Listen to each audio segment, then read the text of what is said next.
Matt Milano signed a contract extension, rumors and moves that impact the Bills, and your free agency dream and doom scenarios are all coming your way today on Locked On Bills.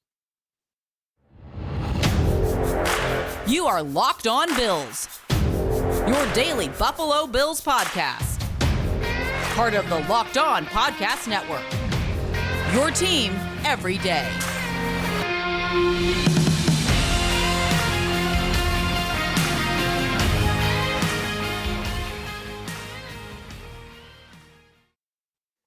What's up, Bills Mafia? It's Joe Marino, author of Go Bills and Buffalo's Run, and I'm your host of Locked On Bills.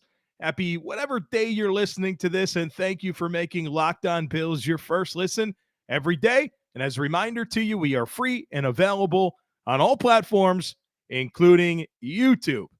Well, folks, it is that time of year where the news is going to come fast.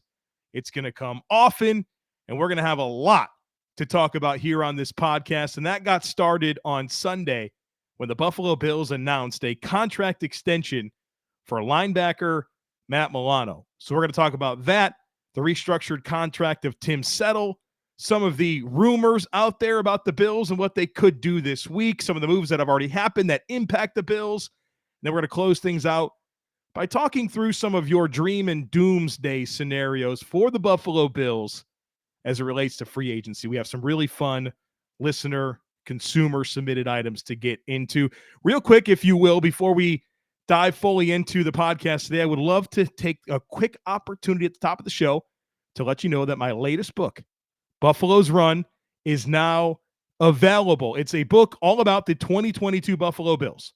And we all know that the season didn't end the way that we wanted to, but it was absolutely one of the most memorable seasons of Buffalo Bills football in my lifetime.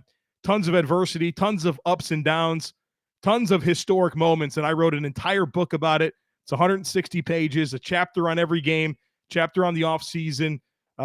Just my thoughts, my opportunity to tell the story of the 2022 Buffalo Bills. You can pick it up at Amazon. So go to Amazon.com, search Buffalo's Run, and you can pick up a copy. I think it ships with Amazon Prime. You can get it in just a day or two. It's available for the Kindle. There's a hardcover option, paperback option. Would love your consideration for my second book. Here it is, Buffalo's Run. If you're on the YouTube channel, you can see me holding a copy of it here on the screen. Again, Amazon.com, Buffalo's Run. You can pick up a copy, and I'd love the support. Proud of the project. Had a lot of fun writing it, and would love for you to get your hands on it and read it. And, of course, let me know how you liked it. All right, so with that out of the way, let's talk about this Matt Milano contract extension. It was announced on Sunday afternoon. It's a 2-year contract extension that creates $6 million in cap space right now for the 2023 season. And Matt Milano had 2 years remaining on his 4-year, $44 million contract, and this adds 2 more seasons at $14 million per season. So what does this accomplish? Well, first of all, you get more Matt Milano, and he gets a little pay bump. And we all agreed that $11 million average annual salary when he signed it a couple of years ago was on the lower side. And so I think Matt Milano's proven, obviously an all-pro caliber season, Pro Bowl season this past year. He's proven that he's worth a lot. So the Bills reward him. They add more money. They add more years. And the Bills get cap space right now. So it feels like a win-win-win all the way around the board. So this will lock up Matt Milano through his age 31 season, which I feel like is a good spot to know or to feel like you're going to get good value in the 4 years left on the deal and a good opportunity to kind of assess the situation and see if Matt Milano's best football is behind him or if it's a situation where there's a couple more years left in the tank. Obviously, the $6 million right now is a big, big deal. Now, I will say this. Well, real quick, Matt Milano, we know who he is, a very established player for the Buffalo Bills, high-impact player, has been consistent, has been really, really good. I don't have any reservations about the Bills making this type of commitment to Matt Milano. I'm excited for more of him. I'm excited for him to be locked up. He's been very good in terms of allowing his deals to be easy to manipulate and it's been helpful for the team. And obviously he's a high impact player, means a lot in coverage, very instinctive player that just sniffs out the football and makes plays. Obviously, my long-standing concern with Matt Milano is just misses a lot of tackles. It's just part of who he is. I don't know that that's going to get better. It's just part of the give and take with a player like him. But I'm excited for him to continue his journey with the Buffalo Bills. Not that we were really considering this being the end of the line, but tacking 2 more years on really lets us know that the organization is committed to Matt Milano. What I will say about this is it does make me even more concerned about the likelihood that the Bills bring back Tremaine Edmonds. And it was always going to be a concern having 2 highly priced linebackers. But if Tremaine Edmonds gets the deal I think he's going to get, Milano and Edmonds will cost north of $30 million per season for most of their years under contract after 2023 together. And you have to ask yourself questions like, is that a smart thing to do? Is it a good idea to have that much money tied up in the linebacker position? Now, obviously, I'm concerned, I'm sure you are, about who's going to play linebacker next to Matt Milano for the foreseeable future. But the reality is they probably need to consider a cheaper player to avoid having just too much resources or, too much cap space committed to stack linebackers. Now, still a big part of me that wants Tremaine back. I haven't changed my opinion about his trajectory as a player. The fact that he fits into the draft, develop, and re-sign philosophy. He's young, proven within your system, an ascending talent. Like, I would want Tremaine Edmonds back for sure. But I do think that this somewhat complicates that getting done. And maybe the Bills are aware of it as they plotted their path for the coming week here in free agency where things are really moving fast. Maybe they've realized that the money out there for Tremaine Edmonds is more significant than the Bills are willing to commit and are moving off of it. And they have to kind of deviate from the draft, develop, re-sign plan as it relates to Tremaine Edmonds just because they didn't think it was wise to have that much money committed to linebackers. Now we'll see what happens. Never say never. As of the recording of this podcast, nothing's happened, but it's going to change quickly and we'll have an answer very soon. Obviously, the $6 million in cap space is helpful, and so is the money that the Bills were able to take off of Tim Settle's contract. That's the other big piece of Bills-specific news from the weekend. Since the last time we spoke, Tim Settle basically took a $600,000 pay cut to free up some cap space for the Bills next year. He's on the books for $2.1 million guaranteed in 2023. Tim Settle does have incentives that can earn him up to $4.1 million, but he basically took a $600,000 pay cut. And obviously, every dollar helps. Now, one thing that we've talked a lot about in the Bills' quest to create cap space is contract restructures. And some of that will still happen. But one of the things that maybe we should be a little bit more mindful of is the extension route. Brandon Beane has used the extension route to create cap space just as frequently as he has restructuring players. I think about Mitch Morse, Micah Hyde's done it. Now, Matt Milano's done it. And so as I consider other extension candidates that locks in a player for longer that you like, but creates some cap relief right now, Taron Johnson is a player that could happen to. Daquan Jones certainly is that type of logical player that you can add some years on to his deal and help yourself now and lock him up for longer. Micah Hyde is a possibility. Ed Oliver is a possibility. And then I also do expect something to happen with Nyheim Hines' contract. It may not be an extension. It's more likely to be a new deal with a lesser cap hit. But as I anticipate some of the moves that are coming in the foreseeable future here, like the next 24 hours, those are some of the players and contracts that come to mind. Last thing that I want to mention here in this segment before we start talking about some of the rumors out there and moves that impact the Bills already is something that I was reminded of when I was having dinner on Saturday night. My wife and I and my daughter, we went over to our friends Bob and Mary's house and cooked us a nice dinner. We had hamburgers and it was really good. And Bob is a huge Philadelphia Eagles fan. So, of course, we're talking about the Eagles and free agency and all the players that they're likely to lose and kind of the build that they had last year to add the talent necessary to get to the Super Bowl. And one thing that he reminded me of was that two of their most critical players weren't even on the team until training camp when they traded for Chauncey Gardner-Johnson and signed James Bradberry. I mean, those guys were later additions. And then during the season, they added Linval Joseph, Ndamukong Suh, and Robert Quinn during the year. They didn't have A.J. Brown until draft day. So as we navigate tomorrow, the day after that, and throughout this entire week, as you're sitting here obsessing over what the Bills are going to do, I'm going to be doing that. Obsessing is something I'm going to be doing for sure. So I don't really have reservations about using that term to describe what you may be doing in the coming days. And you're sitting there, you're looking at the depth chart, and you're becoming keenly aware of the holes and the places on the roster that concern you. You got to let this thing play out. Brandon Beane's job isn't to have the roster completed next week or the week after that or the week after that. He has until September, and he can even make moves in season as necessary.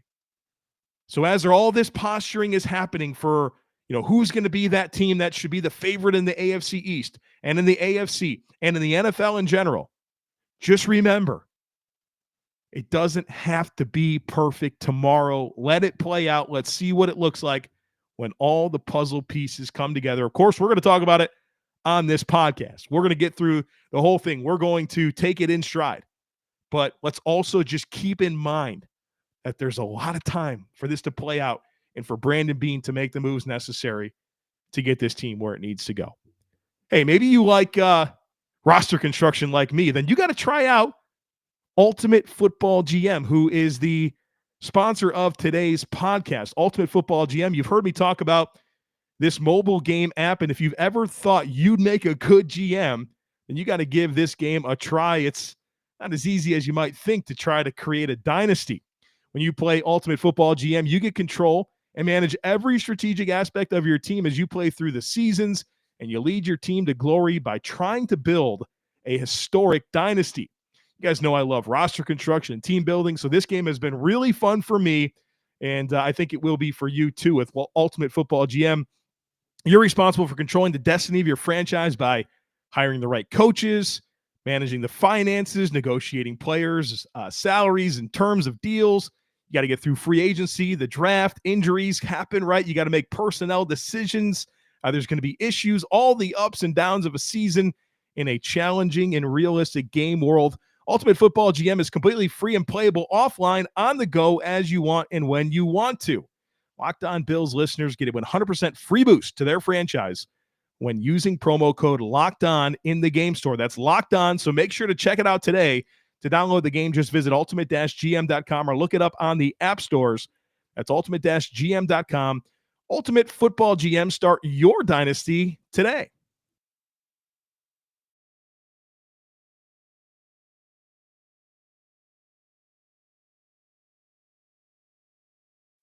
All right, let's talk about some of the rumors out there.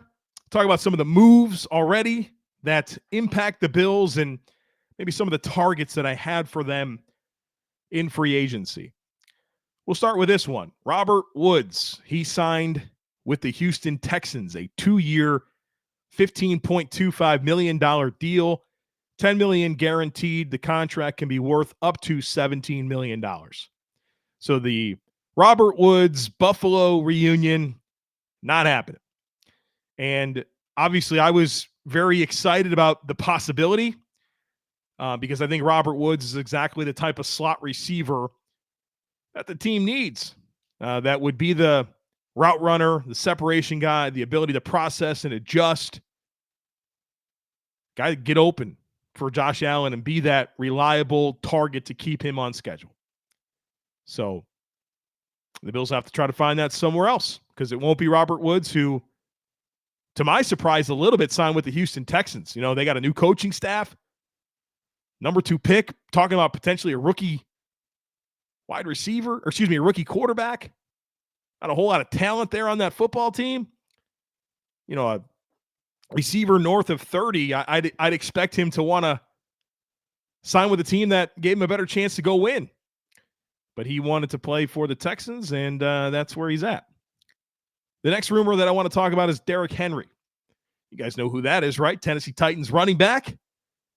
Some rumblings out there about him being a trade candidate for a number of teams. And like every running back rumor that's existed, I think, over the last 4 years, the Bills are tied to it. So I'm not sure if this is going to be the one that hits or not, but certainly there's some rumblings about Derrick Henry potentially being a Buffalo Bill and the Bills trading for him. And I know he's working out with Von Miller, so we've seen some pictures on social media of Von and Derrick Henry working out this offseason. So we got to talk about this possibility. I think I'll just put it out there. Like, I'm not in love with the idea. There's a huge part of me that understands that Derrick Henry's a super good running back, and his skill set is exactly that short yardage, physical, downhill back that I've been clamoring for to go with James Cook, and would love how he can take something off of Josh Allen. But, I mean, we're talking about a 29-year-old running back who's carried the football a ton. I mean, since 2009 in high school, this guy has 3,748 carries since 2009. That's an average of 267 per season over the last 14 seasons. And that's being mindful of last year, not like 2022, but 2021. Derrick Henry missed like half the season. And his first year at Alabama, he didn't touch the ball a ton either. I mean, this dude has a lot of wear and tear on him. And whoever acquires Derrick Henry as it stands is taking on $11 million in salary. So you're going to part with assets. I don't know that it would be a ton of assets, maybe a 3rd round pick or something like that. And you're going to have to absorb a significant contract. Now, you would think whoever acquires Henry is going to work out an extension to make that more digestible. I don't think anybody's chomping at the bit to give Derrick Henry $11 million next year. But it's probably like an $8 or $9 million a year thing for 2 seasons, you'd think at least. Consider me not very eager to get this done. If it does happen, I'll cling to the positives of the impact that he can make and how he should be able to feast against light boxes that could present themselves at the Bills' run spread. Kind of a pick your poison situation if you're defense, with loading up to drop bodies in coverage and take away that spacing for the Bills to throw the football, or if they want to live in a world where it's lighter boxes and Derrick Henry's carrying the football.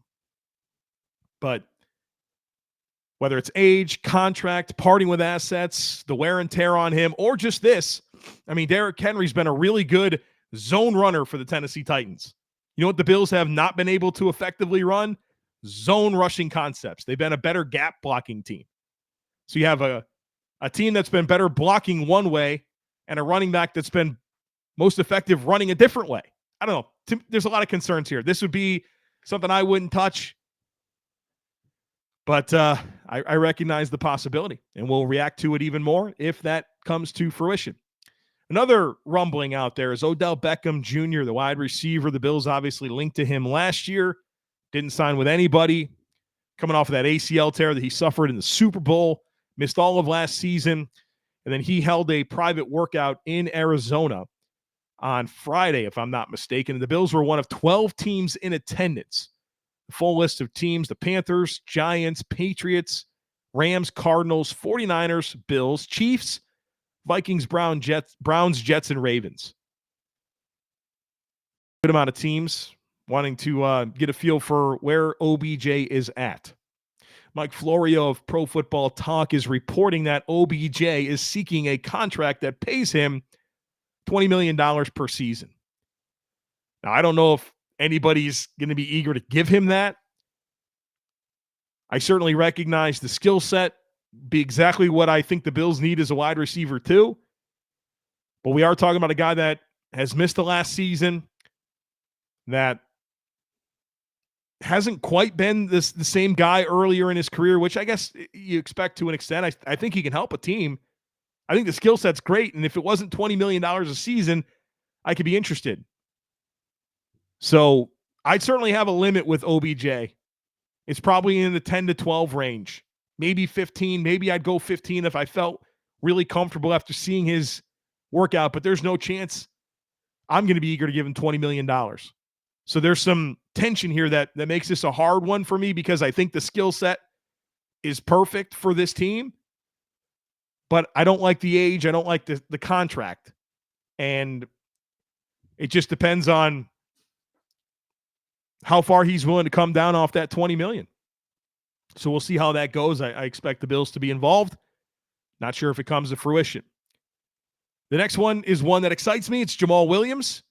Ty Dunn reported in a tweet, quote, "There's mutual interest in Jamaal Williams returning to Detroit, but a source told me today that Buffalo, Cincinnati, and the Jets are all very interested in the running back." Now, this is interesting to me. Jamaal Williams, short yardage, physical downhill back, pass protection, leadership. He's been a durable player. Hasn't been running to the ground. Probably, I would guess, $4 to $6 million a year back. I think he really gives the Bills the skill set that they need in the backfield. And I'd love for them to sign him. I would love it. So we'll see. You guys know from last week, whether it was the mock offseason or the offensive free agency preview, that I'm interested in Jamaal Williams. So obviously I perked up when Ty Dunn's report came through. Fingers crossed on that one. Last one I want to mention here is MJ Stewart. He's a safety, most recently for the Houston Texans. He re-signed with the Texans on a 2-year, $6 million deal that can be worth up to $7.5 million. The reason I bring him up is because, well, the Bills need a safety, as we know.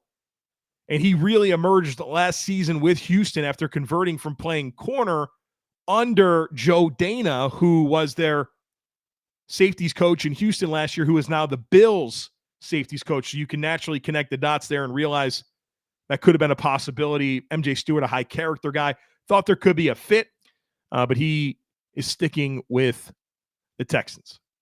So we'll see how this all plays out. Obviously, this week is going to give us all the answers to the speculation that we've been thinking about for a long time now. But on the doorstep of the legal tampering period opening, that's some of the hot stuff that is brewing.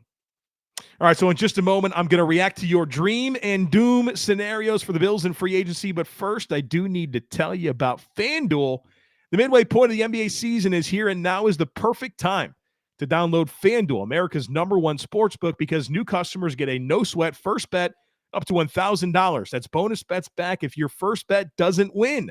Just download the FanDuel Sportsbook app. It's safe, secure, and super easy to use. Then you can bet on everything from the money line to point scores and threes drained. Plus, FanDuel even lets you combine your bets for a chance at a bigger payout with a same-game parlay. So don't miss the chance to get your no-sweat first bet up to $1,000 in bonus bets when you go to FanDuel.com/lockedon. That's FanDuel.com/lockedon to learn more. Make every moment more with FanDuel, an official sports betting partner of the NBA.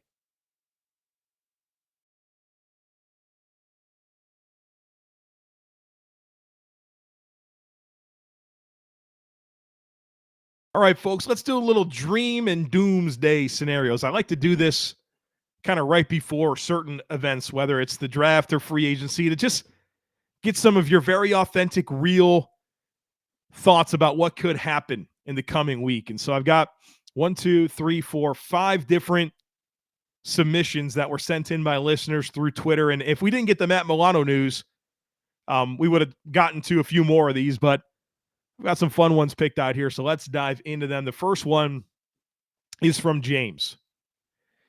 James has the dream as Nate Davis, who's the guard from the Tennessee Titans, and Deonta Foreman, who's running back from the most recently the Carolina Panthers. And his note here is cheap replacements for outgoing positions. And the doom is Ben Powers, who's a guard for the Ravens, and Derrick Henry. James says the same positions, but much more expensive. I would agree with you. You might be able to get Nate, excuse me, you might be able to get Nate Davis for $3 to $5 million less a season than Ben Powers. And I like Nate Davis better. I think somebody might overpay for Ben Powers. Nate Davis to me is a more athletic, more dynamic physical talent that I think has a higher ceiling. I'd rather have him straight up, especially if it's for less money.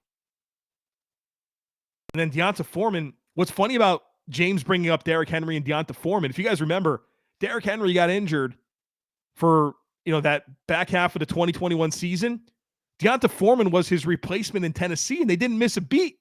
They didn't miss a beat. The guy was awesome. And he goes to Carolina and looks really good as well. I like Deonta Foreman quite a bit. He's exactly a physical downhill back that I like. So, yeah, sign me up all day for Davis and Foreman over Powers and Henry. I'm with you on that all the way. Sir Charles has one for us. Sir Charles' dream is signed Von Bell, safety for the Bengals, Matt Ioannidis, who's a defensive lineman most recently for the Panthers, before that the Commanders. Nate Davis, seems like we're on that train. Levante David, great linebacker from the Bucs, and Sam Martin. I like all those players. I like all that, Sir Charles. You got me. You got me aligned with you there. The doom for Sir Charles is overpaying for mid players, especially at wide receiver and running back. Yeah, I think that's always a caution, especially when things are tight, right? The Bills aren't sitting here with this abundance of cap space. They have to make moves to get it. They're not the Falcons or the Bears, just loaded with cap space right now, trying to fill out their roster. Right? Every dollar really counts when you're paying good players that you should be paying. And so any overpay hurts under these circumstances. So I'm with you on both of these, Sir Charles. Trey says, my doom is drafting defense in both round 1 and round 2.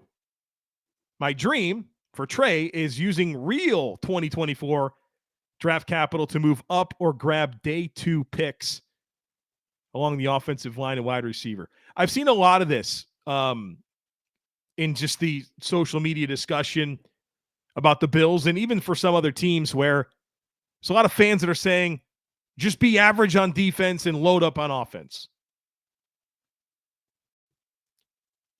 I don't know if I fully buy into that. I want a balanced football team. I want to be good on offense and defense, and I don't think you have to ignore one side to be good on the other. I don't think that's necessary at all. But I don't know how you could say this. Like, how could you sit here today on Sunday, March 12th, and say that my doomsday scenario is the Bills drafting defense in round 1 and round 2? We don't even know what the next month's going to look like. We're like 47 days away from the NFL draft. How could you possibly say right now, my doom is the Bills picking a defensive player in round 1 and round 2? I got to see what the next several weeks look like before I can align there. And then wanting to just move up. You want to deplete your assets for 2024 draft to move up and for day 2 players? I don't know. I don't know, Trey. I don't know if we're seeing this the same way. I can appreciate what it feels like. The spirit of what you're getting at is emphasizing the offensive side of the football. I can appreciate that. I can get on board with that. But I'm certainly not in the mindset of ignore defense. There's nothing more demoralizing than watching football and you can't stop the other team. You just know you can't do it. They're going to run all over you. They're going to pass all over you. They're going to score points. It's demoralizing. So I like a balanced football team. Bills Chat Podcast says, my dream is Dalton Risner. Said he upgrades and fills the offensive guard need and is a great fit for what they do. The doom is failing to address guard and free agency and go into the draft needing to find a starter. I can appreciate what you're saying there.